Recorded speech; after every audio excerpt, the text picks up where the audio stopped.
എൻ്റെ കയ്യിൽ ഇരിക്കുന്ന ഈ ഒരു പുരുഷ കമ്മീഷന്റെ ബില്ലാണ്. ഇപ്പം റീസെന്റ് ആയിട്ട് നടന്ന ഒരു സംഭവമാണ് നമ്മുടെ ദീപകിന്റെ ആ ഒരു ഇഷ്യൂ. ഇതുപോലെ ഒരുപാട് ഇഷ്യൂകൾ നമ്മുടെ നാട്ടിൽ നടക്കുന്നുണ്ട്, സ്ത്രീകൾക്ക് നടക്കുന്നുണ്ട്. അപ്പോൾ ഈ പുരുഷ കമ്മീഷൻ എന്ന് പറയുന്ന ഈ ഒരു സംഭവം ഭാവിയിൽ സ്ത്രീവിരുദ്ധതയ്ക്കുള്ള ഒരു മരുന്നാണ്. ഇപ്പൊ ഈ ഷിംജിതയുടെ കേസ് വന്നപ്പം എല്ലാ സ്ത്രീകളെയും താറടിക്കുന്ന രീതിയിലോട്ട് കാര്യം പോയിട്ടുണ്ട്. ഇപ്പൊ ഗ്രീഷ്മേന്റെ കേസ് വന്നപ്പോഴും അതെ, എല്ലാ സ്ത്രീകളും ഇതുപോലെയാണെന്നുള്ള രീതിയിൽ സോഷ്യൽ മീഡിയയിലായിക്കോട്ടെ നമ്മുടെ ഒരു സൊസൈറ്റിയിലായിക്കോട്ടെ ചിത്രീകരിക്കപ്പെടുന്നുണ്ട്. അതിനെപ്പറ്റി എന്താണ് പറയാനുള്ളത്? ഫാബ്രിക്കേറ്റഡ് ആയിട്ടുള്ള കേസിൽ പെടുന്ന അല്ലെങ്കിൽ വ്യാജ കേസിൽ പെടുന്നവരെയാണ് നമ്മൾ ഉദ്ദേശിക്കുന്നത്. അല്ലാതെ it's not a licence to do any crime and come and sit in front of men's commission. We will not blindly support any that type of people. അതിനെ വേറെ വാക്കാണ് യൂസ് ചെയ്യാവുന്നത്. അങ്ങനെയുള്ള ഒരുത്തനെ ഒരു മൈരം വരെ നമ്മൾ സപ്പോർട്ട് ചെയ്യും. എന്റെ ഭാഷ അതാണ് പറയുന്നത്. ഞാൻ അങ്ങനെ ഒരുത്തനെ നമ്മളെ സപ്പോർട്ട് ചെയ്യാൻ ഉദ്ദേശിക്കുന്നില്ല. അല്ലാതെ വഴി കൂടെ പോകുന്ന ഒരുത്തൻ പോയി ഒരു പെണ്ണെ പിടിപ്പിച്ചിട്ട് അണ്ണാ മിഷൻ മെൻസ് കമ്മീഷൻ ബാ കൂടെ ഇല്ല പോടാ വെളിയില് എന്നാണ് നമ്മളുടെ ആറ്റിറ്റ്യൂഡ്. ഇഷ്യൂസിനെ മുതലാക്കി കള്ളപ്പരാതി കൊടുക്കുന്ന സ്ത്രീകളുണ്ട്. അതുകൊണ്ടാണല്ലോ 7 വീഡിയോ ആ പെൺകുട്ടി എടുത്തത്. ഇല്ലെങ്കിൽ 7 വീഡിയോ എടുക്കൂലല്ലോ. അതിന് വേദന തോന്നിയൊരു കാര്യം ഞാൻ മുകേഷോട് പറഞ്ഞോളൂ, ഇടയ്ക്കൊരു ചിരിയൊക്കെ ഉണ്ട്. ഫിൽറ്റർ ഇട്ടിരിക്കും വീഡിയോയിൽ ഫിൽറ്റർ. ഞാൻ കാണാൻ കൂടുതൽ ഭംഗിയാവട്ടെ എന്ന് ചോദിച്ചിട്ട് ആദ്യത്തെ 2 കട്ട്സിൽ പുള്ളിക്കാരി ഫിൽറ്റർ ഇട്ടിരിക്കുകയാണ്. ഷിംജിത് എന്തായാലും അറസ്റ്റിലായി. ഈ അറസ്റ്റിലായ സമയത്ത് ആണെങ്കിലും ഷിംജിതയുടെ ബ്രദർ മെയിൽ ഐ ഡിയിലൂടെ പരാതി കൊടുത്തു, ഷിംജിതയ്ക്ക് മോശമായ അനുഭവം ഉണ്ടെന്ന് പറഞ്ഞിട്ട്. അത് വക്കീലിന്റെ ബുദ്ധി തന്നെ ആയിരിക്കും. സോ അങ്ങനെ വരുമ്പം നിങ്ങൾ ദീപകിന്റെ ഫാമിലിയുടെ ആ ഒരു നീതിക്ക് വേണ്ടി മുന്നിട്ടിറങ്ങിയ ആൾക്കാരാണ്. അങ്ങനെ വരുമ്പോൾ ഈ കേസിന് ഒരു ബാലൻസിങ് വരും. അപ്പം ഉദ്ദേശിച്ചൊരു നീതി ദീപകിന് കിട്ടില്ല എന്ന് തോന്നുന്നുണ്ടോ? ആർക്കും ഇത് വരരുത്, അത് മാത്രം എൻ്റെ വിധി. ഒരമ്മക്ക് ഇങ്ങനത്തെ യോഗം ഉണ്ടാവരുത്, ഒരമ്മക്ക് ഇങ്ങനത്തെ യോഗം. ഈ കേസ് പ്രശ്നമല്ല. കാര്യം ഷിംജിത് തന്നെയാണ് ഏറ്റവും വലിയ തെളിവെല്ലാം ഷിംജിത് ഉണ്ടാക്കിയിട്ടുണ്ട്. അതുകൊണ്ട് 7 തവണ പിടിച്ചത് മാത്രമല്ല, ആ ഷിംജിതയുടെ തന്നെ വീഡിയോയിൽ പ്രത്യേകിച്ച് നമ്മുടെ ദീപക് ഒന്നും ചെയ്യുന്നില്ല. ദീപകിന്റെ പുറകിൽ നിന്നാണ് ഷിംജിത വീഡിയോ എടുക്കുന്നത്.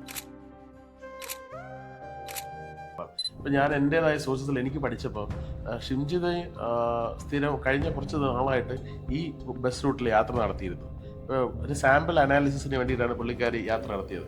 അങ്ങനെ പുള്ളിക്കാരി അതേ റൂട്ടിൽ മിക്കവാറും യാത്ര ചെയ്തിരുന്ന യാത്രക്കാരനാണ് നമ്മുടെ ദീപക്. അപ്പോൾ ദീപകിനെ അങ്ങനെ ഐഡന്റിഫൈ ചെയ്ത് അങ്ങനെ ദീപകിനെ ഒരു ഇരയാക്കാമെന്ന് അങ്ങനെ ടൈം എടുത്ത് പുള്ളിക്കാരി പ്ലാൻ ചെയ്തെടുത്ത എന്നാണ് എനിക്ക് മനസ്സിലാക്കാൻ പറ്റിയത്. ഞാൻ എൻ്റെതായ സോഴ്സുകളിൽ കോഴിക്കോട് അന്വേഷിച്ചപ്പോൾ എനിക്ക് മനസ്സിലാക്കാൻ പറ്റുന്ന കാര്യം ഇതാണ്.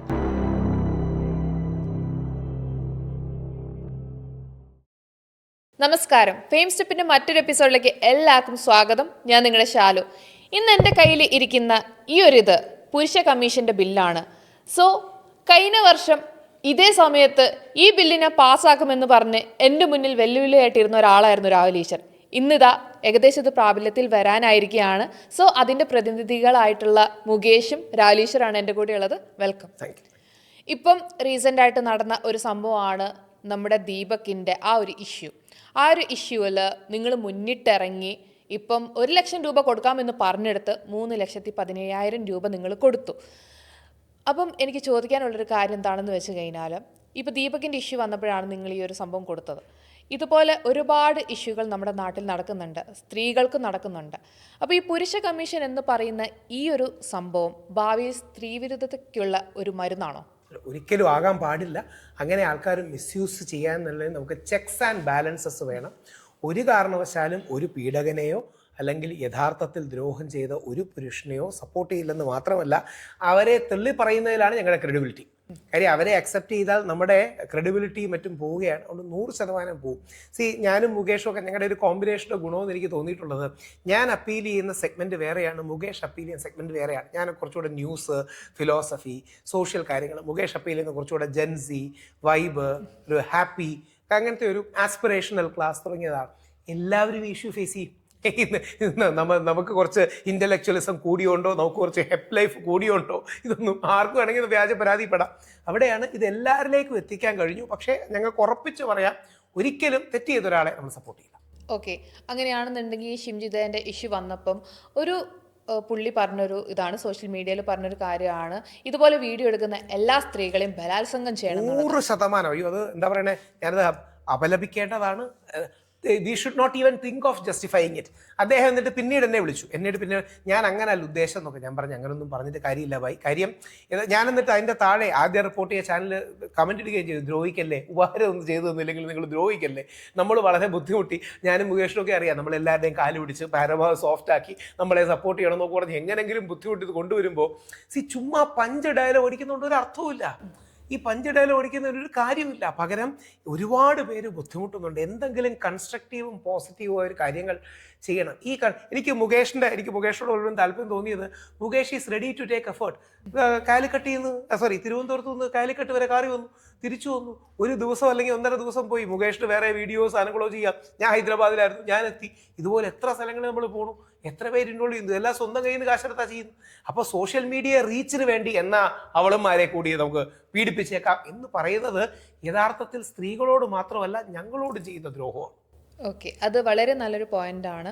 ഇപ്പം എനിക്ക് ചോദിക്കാനുള്ള വേറൊരു കാര്യം, ഇപ്പം ഈ ഷിംജിതയുടെ കേസ് വന്നപ്പം എല്ലാ സ്ത്രീകളെയും താറടിക്കുന്ന രീതിയിലോട്ട് കാര്യം പോയിട്ടുണ്ട്. ഇപ്പോൾ ഗ്രീഷ്മേൻ്റെ കേസ് വന്നപ്പോഴും അതെ, എല്ലാ സ്ത്രീകളും ഇതുപോലെയാണെന്നുള്ള രീതിയിൽ സോഷ്യൽ മീഡിയയിലായിക്കോട്ടെ നമ്മുടെ ഒരു സൊസൈറ്റിയിലായിക്കോട്ടെ ചിത്രീകരിക്കപ്പെടുന്നുണ്ട്. അതിനെപ്പറ്റി എന്താണ് പറയാനുള്ളത്?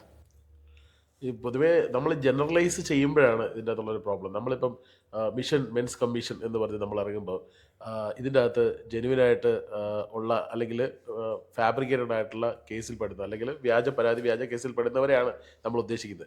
അല്ലാതെ it's not a licence to do any crime and come and sit in front of mission men's commission. We will not blindly support any that type of people. എന്നെ വേറെ വാക്കാണ് യൂസ് ചെയ്യാവുന്നത്. അങ്ങനെയുള്ള ഒരുത്തനെ ഒരു മൈരം വരെ നമ്മൾ സപ്പോർട്ട് ചെയ്യും. എൻ്റെ ഭാഷ അതാണ് പറയാനുള്ളത്. ഞാൻ അങ്ങനെ ഒരുത്തരെ നമ്മൾ സപ്പോർട്ട് ചെയ്യാൻ ഉദ്ദേശിക്കുന്നില്ല. നമ്മൾ ഉദ്ദേശിക്കുന്ന ആരാണ്? വ്യാജ പരാതി, ഇതുപോലുള്ള ഫാബ്രിക്കേറ്റഡ് കേസ്, അല്ലെങ്കിൽ പൈസയ്ക്ക് വേണ്ടി അല്ലെങ്കിൽ ഫെയിമിന് വേണ്ടി ഇതുപോലുള്ള വൃത്തികൾ കാണിക്കുന്ന ഇതുപോലുള്ള കേസുകൾ, അത് മാത്രമേ നമ്മൾ ഇൻവോൾവ് ചെയ്യുന്നുള്ളൂ. അല്ലാതെ വഴി കൂടെ പോകുന്ന ഒരുത്തൻ പോയി ഒരു പെണ്ണെ പിടിപ്പിച്ചിട്ട് അണ്ണാ മിഷൻ മെൻസ് കമ്മീഷൻ കൂടെ ഇല്ല പോടാം വെളിയിൽ എന്നാണ് നമ്മളുടെ ആറ്റിറ്റ്യൂഡ്. അങ്ങനെയുള്ള ഒരുത്തനെ നമ്മൾ സപ്പോർട്ട് ചെയ്യുന്നില്ല. ഞാൻ ഇദ്ദേഹത്തെ ഇരുത്തിക്കൊണ്ട് തന്നെ ഒരുപാട് വേദികളിൽ ഞാൻ പറഞ്ഞിട്ടുണ്ട്. ഇദ്ദേഹം മെൻസ് കമ്മീഷൻ എന്ന ആശയമായിട്ട് മുന്നോട്ട് വന്നപ്പോൾ എനിക്ക് തന്നെ തോന്നി ഇതെന്താണ് ഇദ്ദേഹത്തിന് വട്ടാണ്. മെൻസ് കമ്മീഷൻ ഈ നാട്ടിൽ ഏറ്റവും അധികം പ്രശ്നങ്ങൾ അനുഭവിക്കുന്ന സ്ത്രീകളല്ലേ ഏറ്റവും കൂടുതൽ. അങ്ങനെ ചിന്തിച്ചിരുന്ന ഒരാളാണ്.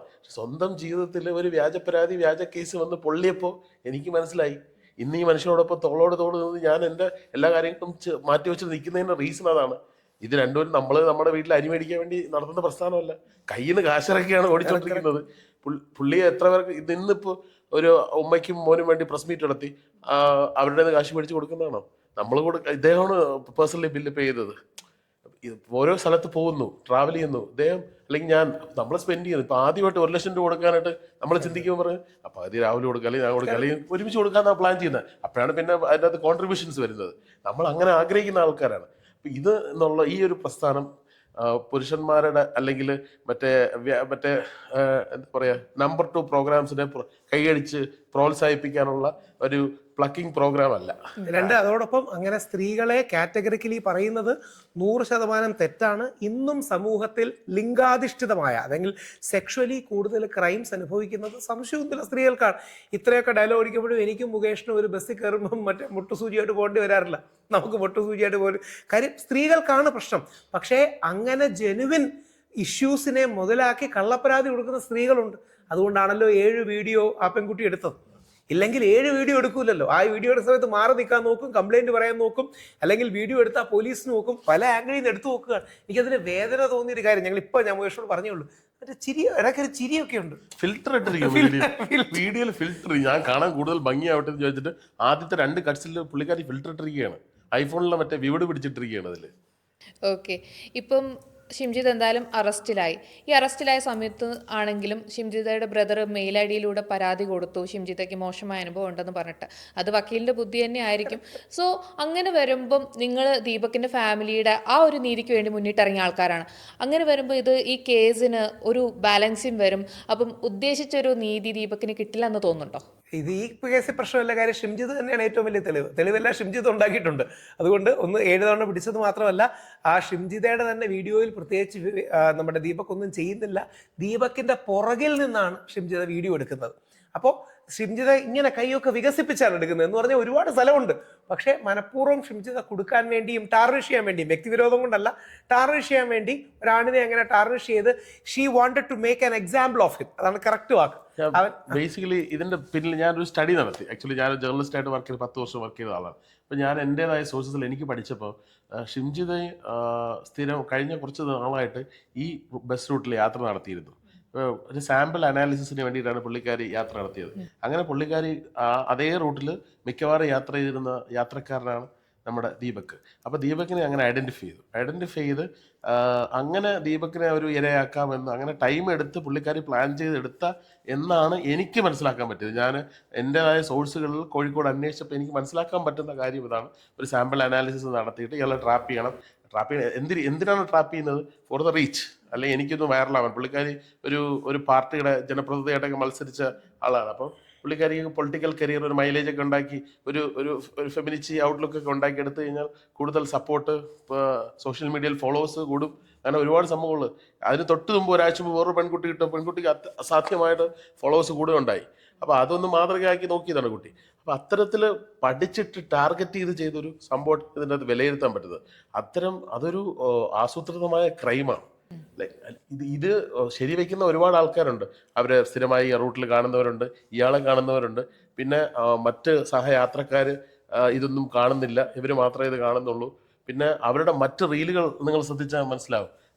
മറ്റ് ഇതുപോലുള്ള കാര്യങ്ങളെക്കുറിച്ച് പറഞ്ഞ് അവരുടെ ഒരു സെൽഫ് ബ്രാൻഡിങ് ആണ് അവരതിൽ ഉദ്ദേശിച്ചത്. പക്ഷേ അതൊരു നെഗറ്റീവ് ബ്രാൻഡിങ് ആയിപ്പോയി, കയ്യിൽ നിന്ന് പോയി. അതാണ് സംഭവം. ഓക്കെ, ഇപ്പം ഇതിൽ എനിക്ക് പറയാനുള്ള കാര്യം, ഈ ഫെമിനിറ്റി എന്ന് പറയുന്നത് അത് ആ ഒരു പദപ്രയോഗം ശരിയാണ്. കാരണം ഫെമിനിസം എന്ന് പറയുന്നത് ഇക്വാളിറ്റിയാണ്. സോ ആ ഒരു ഇക്വാളിറ്റീനെ വേറെ രീതിയിൽ മിസ്യൂസ് ചെയ്ത് പുരുഷ വിരോധികളായിക്കൊണ്ടിരിക്കുകയാണ് സ്ത്രീകൾ. യഥാർത്ഥത്തിൽ ഫെമിനിസത്തിൻ്റെ അർത്ഥം പുരുഷ വിരോധി എന്നല്ല. ആണിന് റൈറ്റ് ഉള്ളതുപോലെ പെണ്ണിന് റൈറ്റ്. ഇപ്പം നിങ്ങൾ എന്തിനാണ് ഫൈറ്റ് ചെയ്യുന്നത്, അത് തന്നെയാണ് ഈ ഫെമിനിസം എന്ന് പറയുന്നത്. ഫെമിനിസത്തിന്റെ ഒരു കാലത്തെ പ്രസക്തി നമ്മൾ മനസ്സിലാക്കണമെങ്കിൽ ചില രാജ്യങ്ങളിൽ സ്ത്രീക്ക് ആത്മാവില്ലെന്നും സ്ത്രീ പുരുഷന്റെ പ്രൈവറ്റ് പ്രോപ്പർട്ടി മാത്രമാണെന്ന് വരെ തികച്ചും തെറ്റായ വിശ്വാസധാരകളുള്ള രാജ്യങ്ങളുണ്ടായിരുന്നു. അതുകൊണ്ടാണ് ഒരുപാട് മുമ്പൊന്നുമല്ല, ചില ദശാബ്ദങ്ങൾക്ക് മുമ്പ് വരെ സ്ത്രീകൾക്ക് വോട്ടിംഗ് റൈറ്റ്സ് ഇല്ലായിരുന്നു. നമ്മുടെ രാജ്യത്ത് അങ്ങനെ ചരിത്രപരമായി നമുക്കെന്ന് പറഞ്ഞാൽ ശാലൂലല്ല, ഞങ്ങൾ ആണുങ്ങൾക്ക് തെറ്റുണ്ടായിട്ടുണ്ട്. ഇത് അംഗീകരിച്ചുകൊണ്ട് മാത്രമേ നമ്മൾ പുരുഷ ആക്ടിവിസ്റ്റിന് ഇറങ്ങാവൂ. ഇത് അംഗീകരിക്കാതെ എല്ലാം പണ്ട് മുതലേ നല്ലതായിരുന്നു, ഇവിടെ പെർഫെക്റ്റ് ആയിരുന്നു എന്ന് പറയരുത്. അങ്ങനെയല്ല. അത് കള്ളം നമ്മൾ അവിടെയാണ് പലപ്പോഴും ഉണ്ടാകുന്നത്. ഇനിയും തിരിച്ച് ഇത് എക്സാജറേഷൻ അല്ല. അപ്പൊ സതി അടക്കമുള്ള ഒരിക്കലും നമുക്ക് ചിന്തിക്കാൻ കഴിയാത്ത ദുരാചാരങ്ങൾ ഉണ്ടായിരുന്നു. അതിനെ പർവ്വതീകരിച്ച് എല്ലാവരും ചെയ്തിരുന്നു എന്നല്ല, ചില കമ്മ്യൂണിറ്റീസിലും ചില പോക്കറ്റ്സിലും നിലനിന്നിരുന്നു. അതിനെതിരെയാണ് രാജാ റാംമോഹൻ റോയ് ഒക്കെ പോരാടിയത്. അതുകൊണ്ട് സ്ത്രീകൾക്ക് ചരിത്രപരമായി മുൻഗണന കൊടുക്കേണ്ട ആവശ്യമുണ്ട്. അതിനെ മിസ്യൂസ് ചെയ്യുന്നതാണ് പ്രശ്നം. ഇത് ഞങ്ങളുടെ വാക്കുകളല്ല, ബഹുമാനപ്പെട്ട സുപ്രീം കോടതി in these many words said, we have given women shields but they are using it as swords. ഞങ്ങൾ അവർക്ക് പരിചകൾ നൽകി, പക്ഷെ അവരത് വാളായിട്ടാണ് ഉപയോഗിക്കുന്നത് എന്നുള്ളതാണ്. അതുകൊണ്ട് ഒരു കാരണവശാലും രണ്ട്, ഫെമിനിസ്റ്റുകളോട് ചില കാര്യത്തിൽ ആശയപരമായി ബഹുമാനത്തോടെയുള്ള അഭിപ്രായ യോജിപ്പുകളുണ്ട്. പക്ഷേ ഈ മെയിൽ ഷോവനിസ്റ്റുകളുണ്ടല്ലോ, ഒരുപാട് പേര് നമ്മുടെ എൻ്റെ 2 സുഹൃത്തുണ്ട്, MCP എന്നൊക്കെ തമാശയ്ക്ക് പറയുന്ന മെയിൽ ഷോവനിസ്റ്റിക് പിഗുകൾ എന്ന് പറയുന്ന സാധനം. മെയിൽ ഷോവനിസ്റ്റിന്റെ മറുപടി ഫീമെയിൽ ഷോവനിസം അല്ല. മെയിൽ സുപ്രീമാസത്തിന്റെ മറുപടി ഫീമെയിൽ സുപ്രീമാസം അല്ല. മെയിൽ അഗ്രഷന്റെ മറുപടി ഫീമെയിൽ അഗ്രഷൻ അല്ല. രണ്ടുപേരും പരസ്പര യോജിപ്പിന്റെ മേഖലകൾ കണ്ടെത്തുക, മ്യൂച്വൽ റെസ്പെക്ട്. ഇവർ തമ്മിൽ വ്യത്യാസങ്ങളുണ്ട്, അത് മനസ്സിലാക്കുക എന്നുള്ളതാണ്. അതുകൊണ്ട് മെയിൽ ഷോവനിസത്തെ ഒരു കാരണവശാലും അംഗീകരിക്കുന്നില്ല. അതേപോലെ എനിക്ക് തോന്നുന്നു rise of female chauvinistic pig എന്ന് പറഞ്ഞൊരു തമാശ പുസ്തകം, മീൻസ് ആ ടൈറ്റിൽ തമാശയ്ക്ക് ഒരു അമേരിക്കൻ ഫീമെയിൽ ജേർണലിസ്റ്റ് എഴുതിയിട്ടുണ്ട്. അവർ സൂചിപ്പിക്കുന്നത് കഴിഞ്ഞ നൂറ്റാണ്ടിൽ പുരുഷൻ ചെയ്ത അതേ ധാർഷ്ട്യമാണ് ഈ നൂറ്റാണ്ടിൽ നമ്മൾ ചെയ്യാൻ നോക്കുന്നത്. അത് പാടില്ല. അപ്പം ഈ ബാലൻസ് മാത്രമേ ഉള്ളൂ കേട്ടോ, അല്ലാതെ we don't ask for anythings. Balance with more priority towards woman. കൂടുതൽ പ്രയോറിറ്റിയും പ്രിഫറൻസ് ടുവേർഡ്സ്. കാര്യം അത് ഹിസ്റ്റോറിക്കൽ റിയാലിറ്റി കൊണ്ടാണ്, അത് നമ്മുടെ ചാരിറ്റി ഒന്നുമല്ല. ചരിത്രപരമായ കാരണങ്ങൾ കൊണ്ട്. ഇപ്പോൾ ഉദാഹരണം, അമേരിക്കയ്ക്ക് ഇന്നേ വരെ ഒരു ഫീമെയിൽ പ്രസിഡന്റ് ഉണ്ടായിട്ടില്ല, നമുക്ക് ഇന്നേ വരെ ഒരു വനിതാ മുഖ്യമന്ത്രി ഉണ്ടായിട്ടില്ല. ഇതൊക്കെ സീരിയസ് ഇഷ്യൂസാണ്. നമ്മുടെ വേണ്ട രീതിയിൽ ജനപ്രതിനിധി സഭയിൽ സ്ത്രീകൾക്ക് പ്രാതിനിധ്യമില്ല. ഇതൊക്കെ സത്യമാണ്, അല്ലെന്ന് പറഞ്ഞൊരു കാര്യമുണ്ടോ?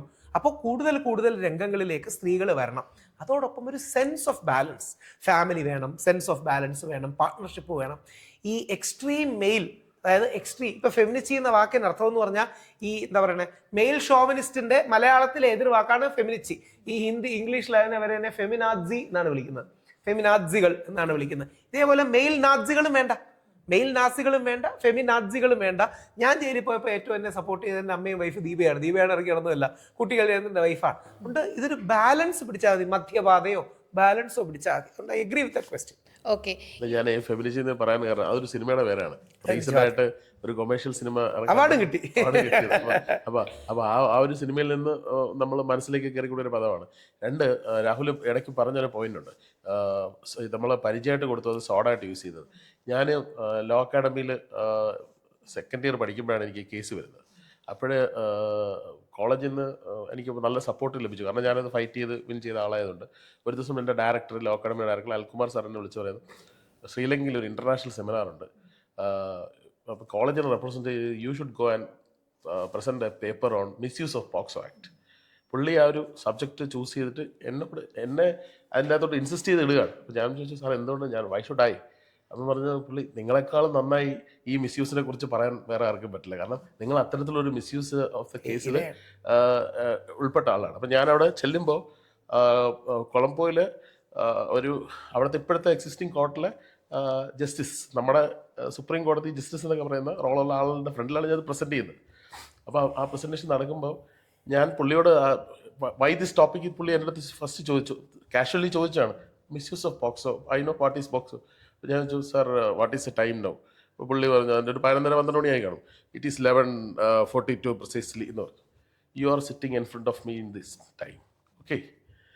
Right now in India or Kerala, if a woman is filing a complaint against you, if you are a citizen of Kerala, whatever, you are a Sri Lankan citizen, whatever it is, first what Kerala police is doing is first file an FIR against you, then there will be breaking news in all channels, then police will arrest you, then only you will prove you are innocent, because maybe it will take 90 or 120 days of imprisonment, then only you will prove you are innocent. അപ്പോൾ അത്രയും ദിവസം നിങ്ങൾ എടുക്കുന്ന pain, ഇതാണ് misuse എന്ന് പറയുന്നത്. അപ്പോൾ പുള്ളി സീരിയസ് ആയിട്ട് എനിക്കൊരു സ്റ്റാൻഡിങ് ഓവേഷൻ പുള്ളി എന്നിട്ട് പറഞ്ഞു. സോ പുള്ളി ചോദിച്ചു, എന്തിനാണ് ഈ പേപ്പർ പ്രസൻറ്റ് ചെയ്യുന്നത് എന്നുള്ളതാണ്. കോളേജിൽ നിന്ന് കുറേ ലിസ്റ്റ് ചെയ്തപ്പം ആ ഒരു ടോപ്പിക്ക് വരുന്നു, അത് എന്നെ ഏൽപ്പിക്കുന്നു. പുള്ളി why you are presenting this paper എന്നോട് ചോദിച്ചു.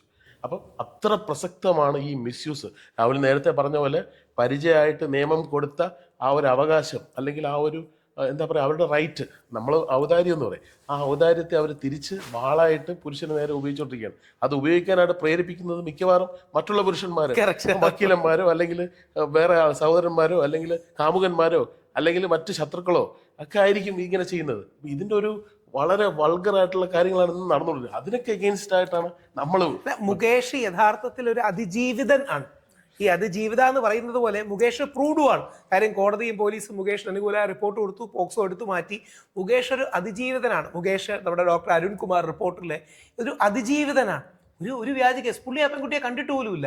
പക്ഷേ ഒരു ഇന്ത്യയിൽ മാത്രമുള്ളൊരു, I am sorry to use that word, ഉഡായിപ്പ് പരിപാടിയാണ് ഈ തേർഡ് പാർട്ടി കേസുകൾ. അതായത് എയും ബിയും തമ്മിൽ പ്രശ്നമുണ്ടെന്ന് സി പോയി കേസ് കൊടുക്കുകയാണ്. അതെന്താണ് ഈ തേർഡ് പാർട്ടി കേസുകൾ? ഈ തേർഡ് പാർട്ടി കേസിൽ, പോക്സോ കേസിൽ 1-ാം പ്രതിയായിട്ട് ഡോക്ടർ അരുൺകുമാറിനെ വെച്ചു. എല്ലാ ചാനലുകളും കൊടുത്തു. എന്നാൽ ആ കേസ് ക്വാഷ് ചെയ്തു, ഒരു ചാനലും കൊടുത്തില്ല. മുകേഷിന്റെ കാര്യത്തിൽ ഇന്ന് രസകരമായ ഒരു സംഭവം ഉണ്ടായി. ഞാൻ രാവിലെ മുകേഷിനോട് പറഞ്ഞു, അത്യാവശ്യം റെസ്പെക്റ്റബിൾ ആയിട്ടുള്ള റോട്ടറിയുടെ വലിയൊരു ആൾ, നമുക്ക് റെസ്പെക്റ്റ് ആളാണ്. രാഹുൽ ചെയ്യുന്നതെല്ലാം നല്ലതാണ്. പക്ഷെ മുകേഷ്, പുള്ളി ആൾ പറയുമ്പോൾ ഇൻഫ്ലുവൻസറൊക്കെയാണ്, പക്ഷേ മുകേഷിനോടുള്ള കമ്പനി എന്ത് പറ്റി സാർ? മുകേഷ് എന്തോ അത് എന്താന്ന് വിളിക്കുന്നത്, എന്തോ ഒരു പോക്സോ കേസിലോ എന്തോ പുള്ളി. ഞാൻ പറഞ്ഞു, സാർ അത് കാരണമാണ് നമ്മൾ യഥാർത്ഥത്തിൽ അസോസിയേറ്റ് ചെയ്തത്. ഫുള്ള് ഞാൻ പറഞ്ഞെടുത്ത് രാവിലെ പത്രസമ്മേളനത്തിൽ 10 മിനിറ്റ് ആവശ്യം പുള്ളിയുടെ സംസാരിച്ചുകൊണ്ടിരുന്നുണ്ട്. Full convince. പുള്ളി പെട്ടെന്ന്, അയ്യോ സോറി കേട്ടോ, ഞാൻ അറിഞ്ഞില്ല, മുകേഷിനോട് പറയണം. പുള്ളിയുടെ തെറ്റല്ല, നമ്മുടെ മീഡിയയുടെ തെറ്റാണ്. മുകേഷിന്റെ വാർത്ത വെണ്ടയ്ക്കയിലും മറ്റേത് 99% മീഡിയയും കൊടുക്കില്ല. കൊടുക്കുന്ന മീഡിയ ഒരു ചെറിയ വരിയായിട്ട് ആരും കാണരുത് എന്ന് ഉദ്ദേശിച്ച് കൊടുക്കുമ്പോൾ loss of reputation, loss of life. മുകേഷിന്റെ ഇഷ്യൂവിന്റെ സീരിയസ്നെസ് അറിയോ? നമ്മുടെ കേരളത്തിന്റെ വിദ്യാഭ്യാസ മന്ത്രി മുകേഷിനെ ഗസ്റ്റായിട്ട് ഇൻവൈറ്റ് ചെയ്ത സ്കൂളിന്റെ പ്രിൻസിപ്പളിനെതിരെ നടപടിയെടുത്തു. ഭയങ്കര വലിയ നമ്മുടെ വിദ്യാഭ്യാസ വകുപ്പ് മന്ത്രി ആലോചിച്ച് നോക്കണം. എന്നാൽ ആ സ്കൂളിന്റെ പ്രിൻസിപ്പൾ എന്ത് പഠിച്ചു? സ്കൂളിന്റെ പ്രിൻസിപ്പളിൽ വേറൊരു ഓർഗനൈസേഷൻ പരിപാടി എടുത്താൽ ഒന്നുമില്ല, ആൾക്കാർ കൈയടിക്ക് വേണ്ടി ചെയ്യാം. അതായത് ഞാൻ എന്തോ വലിയ കാര്യങ്ങൾ ചെയ്തു പറഞ്ഞ് മീഡിയയുടെ കൈയടിക്ക് വേണ്ടി ചെയ്യാം. ആക്ച്വലി സ്കൂളിൽ ഇൻവൈറ്റ് ചെയ്തിട്ട് പ്രവേശനോത്സവം ഞാൻ ഇൻവൈറ്റ് ചെയ്തപ്പോഴേ ഞാൻ ചോദിച്ചിരുന്നു, ലൈക്ക് ഞാനൊരു കേസിൽ, അത് നിങ്ങൾക്ക് ബെയിലൊക്കെ കിട്ടിയല്ലോ, കോടതിയിൽ ഇങ്ങനെ ഇതുണ്ടല്ലോ, നിങ്ങൾ വന്നോളൂ. ഞാൻ ആസ് എ റെസ്പോൺസിബിൾ സിറ്റിസൺ ഞാൻ ചോദിക്കുകയാണ് അവരോട്, ഒരു സംഘടനയാണ് വിളിച്ചത്, സ്കൂളിനെ പ്രതികരിച്ചാണ് വിളിച്ചത്. അങ്ങനെ ഞാൻ പോയി അറ്റൻഡ് ചെയ്യുന്നു. അടുത്ത ദിവസം രാവിലെ വർക്ക് കഴിക്കുമ്പോൾ ചാനലിലും പത്രത്തിലൊക്കെ ബ്രേക്കിംഗ് ന്യൂസ് ആണ്. പോക്സോ പ്രതി, എങ്ങനെ പ്രതി എന്ന് വിളിക്കാൻ പറ്റും? അതെ, അതാണ് പ്രതി എങ്ങനെ, പോക്സോ പ്രതി എങ്ങനെ പറയാൻ പറ്റും? അവിടെയാണ് ഒരു കാര്യം എനിക്ക് ചോദിക്കാനുള്ളത്. ഇപ്പൊ ഷിംജിതയുടെ കേസ് വന്നപ്പം ഞാൻ ശ്രദ്ധിച്ചൊരു കാര്യമാണ്, എല്ലാ മീഡിയയിലും ബ്ലർ ചെയ്തിട്ടുള്ള ഷിംജിതയുടെ ഫോട്ടോ ആയിരുന്നു. ബട്ട് അവിടെ കേസ് എടുത്തിട്ടില്ല, ആളൊരു സ്ത്രീയാണെന്നുള്ള പരിഗണന. പക്ഷേ ഇവിടെ കേസ് എടുക്കുന്നതിന് മുമ്പേ ഒരു അലിഗേഷൻ കേട്ട് കഴിഞ്ഞാൽ മീഡിയ വെണ്ടയ്ക്ക് അക്ഷരത്തിൽ ആളൊരു സെലിബ്രിറ്റിയും കൂടി ആയി കഴിഞ്ഞാൽ പിന്നെ പറയാം. ആൾക്കാരുടെ പേര് പറയുന്നില്ല. ഇന്നലെ ഈ ഫെമിനിച്ചി എന്ന് കോട്സ് പറയുന്നവർ ഇന്നലെ പറയുകയാണ് ഷിംജിതയുടെ പേര് പറയില്ല, അതിജീവിത എന്ന് പറയണു. ഞാൻ പറഞ്ഞു, എന്താണ് ആ കുട്ടി അതിജീവിച്ചത്? അല്ല, ഈ അതിജീവിത എന്ന വാക്കിനൊരു ബഹുമാനമില്ലേ? അതിജീവിത ശരിക്കും വളരെ സേക്രഡ് ആയ ഒരു ടേമാണ്. ജീവിതത്തിൽ എന്താ പറയണ, വേട്ടയാടുകൾ നേരാടി ദുരനുഭവങ്ങളിൽ നിന്ന് അതിജീവിച്ച് വന്നൊരു കുട്ടി എന്ന് പറഞ്ഞാൽ സേക്രഡ്. ഷിംജിത എങ്ങനെ അതിജീവിതയാകുന്നു? ഇറ്റ്സ് ലീഗൽ ടേം, ലോ അനുവദിച്ചു കൊടുത്ത ഒരു ലീഗൽ ടേമാണ് അതിജീവിത എന്ന് പറയുന്നത്. കാരണം ഇത്തരം കേസുകളിൽ പെടുന്ന ഒരാൾ, എൻ്റെ അറിവ് ശരിയാണ്, ഇപ്പോഴത്തെ BNS 15 ആണെന്ന് തോന്നുന്നു, അതാണെന്ന് തോന്നുന്നു, കൃത്യമായിട്ട് പറഞ്ഞത്. അപ്പൊ ആ ഒരു IPC-യിലായിരുന്നു മുമ്പ്, അതിനിപ്പോ BNS-ലോട്ട് ഉണ്ടാകും. അപ്പൊ ആ ഒരു ഇങ്ങനത്തെ പേര് അല്ലെങ്കിൽ ഒരു കേസിൽ പെടുന്ന ഒരാൾക്ക് അവരുടെ റെപ്യൂട്ടേഷനെ ബാധിക്കാതിരിക്കാൻ വേണ്ടി കൃത്യമായി അതിനകത്ത് പറയുന്നുണ്ട്. അവരുടെ ഭാവി ജീവിതത്തെ ബാധിക്കാതിരിക്കാൻ, അവരുടെ ലൈഫിനെ ബാധിക്കാതിരിക്കാനായിട്ട് നിയമം കൊടുത്തിരിക്കുന്ന ഒരു ടേമാണ്. അത് സ്ത്രീക്ക് മാത്രമേ കൊടുത്തിട്ടുള്ളൂ, പുരുഷന് കൊടുത്തിട്ടില്ല. പക്ഷെ ഒരുപാട് അതിജീവിതക്കാരുണ്ട്, ഒരുപാട് പേരുണ്ട്. ഞാൻ അതിജീവിതനാണ്, ഒരുപാട് കുട്ടികൾ ഒരു അതിജീവിതനാണ്. ദിലീപേൻ അതിജീവിതൻ, ഉമ്മൻചാണ്ടി സാർ ക്ലാസിക് അതിജീവിതൻ, കേരളം കണ്ട ഏറ്റവും വലിയ മുഖ്യമന്ത്രി ശ്രീ ഉമ്മൻചാണ്ടി അതിജീവിതനാണ്. വർഷങ്ങളോളമാണ് ഉമ്മൻചാണ്ടിയെ വ്യാജ പരാതി എന്ന് എല്ലാവർക്കും അറിയാവുന്ന പരാതിയുടെ പേരിൽ പോരാ വേട്ടയാടി. നിവിൻ പോളി ഒരു അതിജീവിതനാണ്. ഇതാണ് അതിന്റെ സത്യം. ഈ ഒരു കേസിൻ്റെ എൻ്റെ കേസിൻ്റെ ഇതിലോട്ട് വരുമ്പോൾ എനിക്ക് പെട്ടെന്ന് ഓർമ്മ വരുന്നൊരു കാര്യമാണ്, ഇതുമായിട്ട് ബന്ധപ്പെടുത്തുന്ന ഒരു കാര്യം. കാരണം ഒരു റൈവലർ ഇൻഫ്ലുവൻസർ ഈ ഒരു തേർഡ് പാർട്ടി കംപ്ലൈൻറ്റ് കൊടുക്കുന്നു. പോലീസ് കേസ് എടുക്കുന്നില്ല. വളരെ ബുദ്ധിമുട്ടി ഒരു മാസമൊക്കെ ശ്രമിച്ച് ഈ പെൺകുട്ടിയെ എങ്ങനെയൊക്കെ പൈസയ്ക്ക് വേണ്ടി ഇത് കുട്ടിയെ കൊണ്ട് കംപ്ലൈൻറ്റ് കൊടുപ്പിക്കുന്നു. ഈ കംപ്ലൈൻറ്റ് കൊടുപ്പിച്ചിട്ട് കാശ് ചോദിക്കുന്നുണ്ട് എൻ്റെ അടുത്ത്. അപ്പോൾ എൻ്റെ ലക്കിലി ആ ഓഡിയോ എൻ്റെ കയ്യിലുണ്ടായിരുന്നു. എൻ്റെ ഭാഗ്യത്തിന് ഞാൻ ആ കോൾ എടുത്തത് എൻ്റെ കാറിൻ്റെ അകത്ത് ബ്ലൂടൂത്തിലും കാറിൻ്റെ അകത്ത് ഡാഷ് ക്യാമറ ഉണ്ടായിരുന്നു, അതിൻ്റെ മെമ്മറിയിലുണ്ടായിരുന്നു. അല്ലെങ്കിൽ ഈ പറയുന്ന ഇന്ന് നിങ്ങളെ മുന്നിൽ നിന്ന് എനിക്കിപ്പോൾ സംസാരിക്കാൻ പോലും പറ്റില്ല. കാരണം നമ്മളുടെ നിയമം അതാണ്. ഞാൻ ഒരുപക്ഷെ എനിക്ക് പ്രൂവ് ചെയ്യാൻ പറ്റില്ല, ഞാൻ ഇപ്പോഴും ഇംപ്രസൺമെന്റിലായിരിക്കും. നമ്മളിപ്പോൾ തമ്മിൽ ഇറങ്ങിയാൽ എന്ത് ചോദിക്കുന്നത്? മറ്റേ പോക്സോ കേസ് ജയിലിൽ കിടന്ന എത്ര ആളുണ്ടായിരുന്നു? ആ ബോക്സ് ഇത് തന്നെ ചോദിക്കും. ഇപ്പം ഇതൊന്നും ഇല്ലാഞ്ഞിട്ടും മുകേഷിനെ പോലെ ഇത്രയും പോപ്പുലറായ ഇൻഫ്ലുവൻസർ ആളുടെ കുറിച്ച് അത്ര മീഡിയ ഒന്നും കാണാത്ത ഒരാൾ പറയുകയാണ്, മുകേഷ് ഒരാഴ്ചയോ 3 ദിവസമോ എത്രയെങ്കിലും ജയിലിൽ കിടന്നിട്ട് മറ്റേ പോക്സോയിൽ എന്തോ ജയിലിൽ കിടന്നത്, ഏതോ ഒരു കുട്ടിയെ പീഡിപ്പിച്ചത്. ഇതാണ് ആൾക്കാർ പറയാൻ പോകുന്നത്. ഇതാണ് നമ്മുടെ നാടിന്റെ ഗതികേട്. ഓക്കെ, ഇപ്പം ഈ ഒരു പുരുഷ കമ്മീഷൻ വന്നു കഴിഞ്ഞാൽ, ഇപ്പം ഞാൻ നേരത്തെ പറഞ്ഞ ആ ഒരു ഇഷ്യൂ ഉണ്ടല്ലോ, ഇപ്പോൾ എന്ത് വന്നു കഴിഞ്ഞാൽ ഒരു കേസ് ആവാതെ ഫോട്ടോസും കാര്യങ്ങളും വരുന്ന രീതിയിലോട്ട് പോകുന്ന കാര്യങ്ങളിൽ പുരുഷ കമ്മീഷൻ എന്തെങ്കിലും ചെയ്യാം? 2-3 ഡിമാൻഡ്സേ ബേസിക്കലി ഉള്ളൂ. ഒന്ന്, കംപ്ലൈനന്റിന് പ്രൈവസിക്ക് വേണ്ടിയാണ്. ഞാൻ സെക്ഷൻസ് മറന്നുപോയി. മുകേഷ് പറഞ്ഞതുപോലെ വിക്ടിം എന്നും സർവൈവർ എന്നും വിളിക്കണം, അങ്ങനെ തന്നെ വിളിക്കണം. They are very important legal terms and secret terms. കാര്യം ഒരു പെൺകുട്ടിയെ നമുക്ക് അങ്ങനെയാണ് സപ്പോർട്ട് ചെയ്യാൻ കഴിയുക. അതേപോലെ അക്യൂസ്ഡിനും റൈറ്റ് ടു പ്രിവസി ഉണ്ട്. കോടതി പ്രഥമ ദൃഷ്ടിയാ കുറ്റക്കാരനാണെന്ന് കണ്ടെത്തുന്നവരെ, ശരിക്കും കോടതി വിധിക്കുന്നത് വരെ എന്നാണ് പറയേണ്ടത്. അത്രയൊന്നും നമ്മൾ ഡിമാൻഡ് ചെയ്യുന്നില്ല. നമ്മൾ ഡിമാൻഡ് ചെയ്യുന്നത് മിനിമം ഓഫ് ദി മിനിമമാണ്. അതായത് ശരിക്കും പറയേണ്ടത് കോടതി കുറ്റക്കാരനാണെന്ന് വിധിച്ചു കഴിഞ്ഞാൽ അയാളുടെ പേര് പറയാനാണ്. അത്രയും പോലും വേണ്ട, കോടതി പ്രഥമ ദൃഷ്ടിയെങ്കിലും കുറ്റക്കാരനാണെന്ന് പറയണ്ടേ. കാര്യം ഞങ്ങൾക്ക് ഉറപ്പുണ്ട് 60 to 70% കേസസ് പ്രഥമ ദൃഷ്ടിയാൽ കുറ്റക്കാരനാണെന്ന് കണ്ടാലേ പേര് കൊടുക്കാമെന്ന് പറഞ്ഞാൽ അപ്പം തീരും. പ്രഥമ ദൃഷ്ടിയ പോലും കോടതിയുടെ മുമ്പിൽ വരാതിരിക്കാനുള്ള സ്ട്രാറ്റജിയാണ് ഈ നെയിം ആൻഡ് ഷെയിം സ്ട്രാറ്റജി, വെറുതെ പേര് വിളിച്ച് പറയുന്ന സ്ട്രാറ്റജി. ഒന്ന് കോടതി കേട്ട് കഴിഞ്ഞാൽ നിൽക്കില്ലെന്നറിയാം. ഇപ്പം നിവിൻ പോളിയുടെ കേസ് നിവിൻ പോളിയുടെ കേസ് നമ്മൾ പറയുന്നത് എന്തുകൊണ്ടാണ് എക്സാമ്പിൾ ആക്കുന്നത്? നിവിൻ പോളി ആ സമയത്ത് നിവിൻ്റെ ഭാഗ്യത്തിന് നമ്മുടെ നാട്ടിലുണ്ടായിരുന്നു എന്നുള്ളതുകൊണ്ടാണ്. അപ്പോൾ നിവിൻ്റെ പേര് എപ്പം പറയാം? കോടതിയിൽ ഈ പെൺകുട്ടി പോലീസിൽ പരാതി കൊടുത്തു, പോലീസ് ഒരു പ്രിലിമിനറി ഇൻവെസ്റ്റിഗേഷൻ നടത്തി, കോടതിയിൽ കൊടുത്തു. അപ്പം നിവിൻ അതിന് കൗണ്ടറായിട്ട് കൊടുത്തു. അപ്പം കോടതി പറയാൻ ഇല്ല, പ്രഥമ ദൃഷ്ടിയായി കേസ് നിലനിൽക്കും. അങ്ങനെയാണെങ്കിൽ പറഞ്ഞു, വിധിയൊന്നും വരണ്ട, ഈ മിനിമം സ്പേസ് എങ്കിലും തരട്ടെ. അല്ലെങ്കിൽ അറ്റ്ലീസ്റ്റ് പോലീസ് ഒരു റിപ്പോർട്ട് ഫയൽ ചെയ്യും. നമ്മളിപ്പം ചാർജ് ഷീറ്റ് എന്ന് പറയും. നമ്മളിപ്പോൾ ഒരാൾക്കെതിരെ ഒരു പരാതി വന്നു, കോടതിയിൽ പരാതി വരുന്നു, പോലീസ് ഒരു അന്വേഷണം നടത്തും. ഈ അന്വേഷണം നടത്തി പല കേസുകൾ ഇതുപോലെ വിവാദമായ ഭയങ്കര ഭീകര അന്തരീക്ഷം സൃഷ്ടിച്ച പല കേസുകൾ റെഫർ ചാർജ് ചെയ്ത് കളഞ്ഞിട്ടുണ്ട്. കറക്റ്റ്. ഈ റെഫർ ചാർജ് എന്ന് പറയും അതിനെ. അപ്പോൾ റെഫർ ചാർജ് ചെയ്യുമ്പോൾ എന്തായിരിക്കും? ചാനലിൽ വരുന്ന ഇത്രയും വലിയ വാർത്ത പിന്നെ ചാനലിൽ വരുന്ന ഈ നഖത്തിൻ്റെ തുമ്പിലെ ഒരു ചെറിയ അറ്റമായിട്ടേ വരത്തുള്ളൂ. കാരണം മേ ബി ചില ചാനലുകൾ ക്ലീൻ ചീട്ട് കിട്ടി, അല്ലെങ്കിൽ പോലീസിൻ്റെ ക്ലീൻ ചീട്ട് എന്നൊക്കെ പറഞ്ഞിട്ട് ചെറിയൊരു വാർത്ത കൊടുക്കും.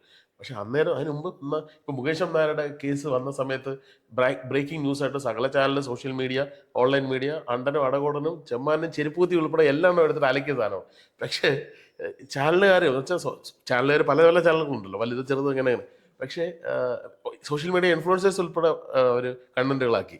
പക്ഷേ പോലീസ് അന്വേഷണം പൂർത്തിയാക്കി റിപ്പോർട്ട് കോടതി കൊടുത്തിരുന്നു. അതിൽ പോക്സോ എന്ന് പറഞ്ഞ വകുപ്പെടുത്ത് മാറ്റുകയും അതിൽ നിരപരാധിയാണെന്ന് കണ്ടെത്തുകയും ചെയ്തു. അതിൽ വാർത്ത കൊടുത്ത് 1-2 ചാനലുകളേ ഉള്ളൂ. ബാക്കി ഒരു ചാനലുകളും അന്ന് ഞാൻ ചാനലിന്റെ പേര് ഞാൻ കാണുകയാണ് ഇങ്ങനെ മുകേഷ് മീശയൊക്കെ പരിചരിക്കുന്ന വലിയ ഫോട്ടോ, നല്ല ഫോട്ടോ ആയിരുന്നു. ഫോട്ടോ അറ്റ്ലീസ്റ്റ് നല്ലായിരുന്നു. അറ്റ്ലീസ്റ്റ് ഫോട്ടോ നല്ലതെങ്കിലും കൊടുത്തിട്ടുണ്ട്, അതെങ്കിലും ഉണ്ട്. ഈ മറ്റേ പേര് പറയാൻ വിജയബാബുവിന്റെ കേസിൽ വിജയബാബു ഏതോ സിനിമയിൽ വില്ലനായിട്ട് അഭിനയിക്കുന്നുണ്ടായിരുന്നു, അതിന്റെ ഫോട്ടോ പത്രങ്ങൾ കൊടുത്തു. അതായത് ആ രീതിയിൽ അതൊക്കെ ചെയ്യുന്ന ദ്രോഹമാണ്. അതൊക്കെ ചെയ്യുന്നത് ഇനി നാളെ എന്ത് സംഭവിക്കുന്നറിയോ? ഇപ്പൊ എയും കൂടെ വന്നു. നാളെ അവിടെ ഇരിക്കുന്നതിന്റെ ഭാവനയിൽ ഡിസൈനറോട് നീ ഒരു കാര്യം ചെയ്യാൻ എന്നെ പീഡിപ്പിക്കുന്ന ലുക്കുള്ള ഫോട്ടോ എടുക്കും, ഇങ്ങനെ പ്രോംപ്റ്റ് കൊടുത്ത് ഫോട്ടോ ഉണ്ടാക്കും. വേറെ എന്താ ചെയ്യാൻ പോണേ? ഇത് അവൻ അമ്മ, ഭാര്യ, കുട്ടികൾ, അവർക്ക് സ്കൂളിൽ പോകണം, ഇങ്ങനത്തെ ഒരുപാട് സംഭവങ്ങളില്ലേ? അപ്പൊ അതാണ് ഇപ്പൊ ഞാൻ തന്നെ ഈ കേസിൽ പോകുമ്പോൾ എൻ്റെ മകന് ഭയങ്കര രസകരമായിട്ട് ഞാൻ പറഞ്ഞു, സെന്റ് തോമസിലാണ് പഠിക്കുന്ന രസകരമായ ഒരു അനുഭവം ഉണ്ടായി. സ്കൂളിൽ സോഷ്യൽ സയൻസിന്റെ ടീച്ചർ ക്ലാസ് എടുക്കുമ്പോൾ അവരോട് പറഞ്ഞു, കൂടെയുള്ളവർക്ക് ബുദ്ധിമുട്ടുണ്ടാകുമ്പോൾ, പ്രശ്നങ്ങൾ വരുമ്പോൾ, എന്ത് ആരും ട്രബിൾ യു ഷുഡ് സ്പീക്ക് യാഗിന്റെ അച്ഛനെ പോലെ. അപ്പൊ അവനത് ഭയങ്കര അഭിമാനമായി. നാളെ ഇതൊരു പോക്സോ കേസാണെങ്കിൽ അവന് നാളെ സ്കൂളിൽ പോകുമ്പോൾ അവന്റെ ഫ്രണ്ട് അല്ലെങ്കിൽ അവന്റെ നിന്റെ അച്ഛൻ മറ്റേ കേസല്ലേ അവർക്കുണ്ടാകുന്ന ഡാമേജ്. അപ്പൊ നമ്മൾ പറയുന്നത് അക്യൂസ്ഡിനും റൈറ്റ് ടു പ്രിവസി കൊടുക്കണം. ഒന്നെങ്കിൽ പോലീസ് റിപ്പോർട്ട്, അത് കോടതിയുടെ ഇഷ്ടം പോലെ എന്തെങ്കിലും തന്നാൽ മതി. അതായത് ഒന്നെങ്കിൽ ഫൈനൽ കൺവിക്ഷൻ, അല്ലെങ്കിൽ കോടതി പ്രഥമ ദൃഷ്ടിയ, അല്ലെങ്കിൽ പോലീസ്, അല്ലെങ്കിൽ അറ്റ്ലീസ്റ്റ് കംപ്ലൈന്റ് എങ്കിലും കൊടുത്താലേ ഇയാളുടെ പേരെങ്കിലും ഇടാം. ഇപ്പം കംപ്ലൈന്റ് പോലും കൊടുക്കുന്ന പരിപാടിയില്ല. ആദ്യമേ അങ്ങ് ഇപ്പം പുതിയൊരു പരിപാടി ഉണ്ടല്ലോ, മുഖ്യമന്ത്രിക്ക് കംപ്ലൈന്റ്. അതെ, എന്താ പരിപാടി? മുഖ്യമന്ത്രിക്ക് എന്താ? മുഖ്യമന്ത്രി പോലീസുകാരനാണോ? മുഖ്യമന്ത്രിയാണ് SHO. ശരിക്കും SHOനാണ് ലീഗലി സ്പീക്കിംഗ് കംപ്ലൈന്റ് കൊടുക്കേണ്ടത്. ഇപ്പം മുഖ്യമന്ത്രിക്കാണ്, എന്നാലേ പബ്ലിസിറ്റി ഉള്ളൂ. ഇപ്പൊ രാഹുൽ മാങ്കൂട്ടത്തിന്റെ പരാതി 2-ാം കുട്ടി KPCC പ്രസിഡന്റാണ് പരാതി വെച്ചത്. അതെന്താ KPCC പ്രസിഡന്റ് CBIയുടെ ഇൻചാർജ് ഉള്ളതാണ്. ഇത് റീച്ചിന് വേണ്ടിയിട്ടാണ്. എന്നിട്ട് നാളെ KPCC പ്രസിഡന്റ് ഈ പരാതി ഫോർവേഡ് ചെയ്തില്ലെങ്കിൽ പറയാം ഞങ്ങളുടെ പരാതി മറച്ചു വെച്ചു. എന്തൊരു കള്ളത്തരമാണ് ഈ നാട്ടിൽ നടക്കുന്നത് എന്നുള്ളതാണ്. ഇതാണ് നമ്മുടെ നാട്ടിലെ പ്രശ്നം. അപ്പം എത്ര ടൈം എടുക്കും ഈ ഒരു പുരുഷ കമ്മീഷൻ ഇനി പ്രാബല്യത്തിൽ വരെ? നിങ്ങളുടെ കയ്യിലും കൂടി ഇരിക്കും, നമ്മുടെ കയ്യിൽ മാത്രമല്ല. ഇത് കണ്ടുകൊണ്ടിരിക്കുന്ന നിങ്ങളുടെ കയ്യിലും ഈ ക്യാമറ പിടിച്ചിരുന്ന കയ്യിലും നിങ്ങളുടെ ഓരോ ടീമിൻ്റെയും കയ്യിലിരിക്കും. അതുവരെ അതാണ് നിങ്ങളുടെ ചാനലിലൂടെ റിക്വസ്റ്റ് ചെയ്യാനുള്ളത്. ഞാനും വിഷ്ണുവിൻ്റെ രാവിലെ സുനീറിൻ്റെ അമ്മ, സുനീർ ഇതേപോലെ 29 വയസ്സ് അവൻ ഇതേപോലെ വ്യാജ പരാതിയിൽപ്പെട്ട് ആത്മഹത്യ ചെയ്തതാണ്. എന്തെങ്കിലുമൊക്കെ സപ്പോർട്ട് അതുവരെ നമുക്ക് ചെയ്യണം. പുരുഷ കമ്മീഷനൊക്കെ വന്നു കഴിഞ്ഞാൽ ഗവൺമെൻറ്റിൻ്റെ ഭാഗത്തും സപ്പോർട്ട് ഉണ്ടാവും. നേരത്തെ പറയുകയുണ്ടായി, ഈ ട്രാവൽ സാധനങ്ങൾ, ആൾക്കാരുടെ കോർഡിനേഷൻ, പ്രസ് മീറ്റ്, സാധനങ്ങൾ, പ്രിൻ്റ്, എല്ലാത്തിൻ്റെയും ചിലവ് നമ്മുടെ നിന്നാണ്. ഇത് ഗവൺമെൻറ് എടുക്കേണ്ട പരിപാടിയാണ്. ഞങ്ങളുടെ യുവജന കമ്മീഷന് പോലും 1 കോടി 1.25 കോടി രൂപ ഗവൺമെൻറ്റിൻ്റെ ഫണ്ടുണ്ടായിരുന്നു. നമ്മുടെ ഗവൺമെൻറ് ഇതിനെല്ലാം ഫണ്ടുണ്ട്. ഇപ്പോൾ നല്ല പരിപാടി നമ്മുടെ ഗവൺമെൻറ് ഇത് വയോജന കമ്മീഷൻ കൊണ്ടുവന്നു. പ്രായമായ അച്ഛനെയും അമ്മയും പല ആൾക്കാരും നെഗ്ലക്ട് ചെയ്യുന്നുണ്ട്. അപ്പം ഇവർക്ക് പോയി പരാതി കൊടുക്കാം. വനിതാ കമ്മീഷൻ, കുട്ടികളുടെ കമ്മീഷൻ, യുവജന കമ്മീഷൻ, മൈനോറിറ്റി കമ്മീഷൻ, ഒരുപാട് കമ്മീഷനുണ്ട്. ഇതേപോലെ നിങ്ങളുടെ കയ്യിലും കൂടി ഇരിക്കും, നിങ്ങളുടെ ഡിജിറ്റൽ മീഡിയയുടെ കയ്യിലിരിക്കും. ഒറ്റ റിക്വസ്റ്റ് അരുവിനോടും, നിങ്ങളൊക്കെ ഒരുപാട് പ്രമുഖ സോഷ്യോ പൊളിറ്റിക്കൽ ലീഡേഴ്സിനെ ചെയ്യുന്ന അവരോട് ഇത് ചോദിക്കുക. ഇത് 11 മാസമായിട്ടിരിക്കുന്ന ബില്ലല്ലേ സാറേ, എന്താ സാറേ ഇതിൻ്റെ ഗതി എന്താ, നിങ്ങൾക്ക് എന്താ ഇതിൻ്റെ നിങ്ങളൊരു നിലപാട് പറയൂ എന്ന് ചോദിക്കുക. അതുകൊണ്ട് ഞങ്ങളുടെ കയ്യിലല്ല, നമ്മൾ ചെയ്യുന്ന പണി പരമാവധി ചെയ്യുന്നുണ്ട്. നിങ്ങളുടെ പണിയാണ് നിങ്ങൾ ചെയ്യേണ്ടത്. ഓക്കെ, തീർച്ചയായിട്ടും വരേണ്ട ഒരു സംഭവം തന്നെയാണ് പുരുഷ കമ്മീഷൻ. കാരണം ഇത് ഈക്വലായിട്ട് വന്നു കഴിഞ്ഞാൽ പട്രാർക്കൽ സൊസൈറ്റി ആയിക്കോട്ടെ, നിങ്ങൾ പറഞ്ഞതുപോലെ ഫീമെയിൽ സുപ്രീമസി ആയിക്കോട്ടെ, അതിനെല്ലാം ഒരു കുറവ് വരും. 2 കൂട്ടർക്ക് ഒരു ഇക്വാളിറ്റി കിട്ടി, നല്ല രീതിക്ക് ബാലൻസിങ് ആണ്. ഇക്വാളിറ്റി പോലും നമ്മൾ ഡിമാൻഡ് ചെയ്യുന്നില്ല, sense of balance and justice, അത് മാത്രം. അതാണ് ഉണ്ടാകാൻ വേണ്ടി പോകുന്നത്. സോ എത്രയും പെട്ടെന്ന് നിങ്ങൾ ഈ പ്രയത്നിച്ചതിനെല്ലാം ഉത്തരം കിട്ടട്ടെ. സോ ഇത്രയും നേരം ഞങ്ങളുടെ ടൈം സ്പെൻഡ് ചെയ്തതിന് ഒത്തിരി നന്ദി. Thank you.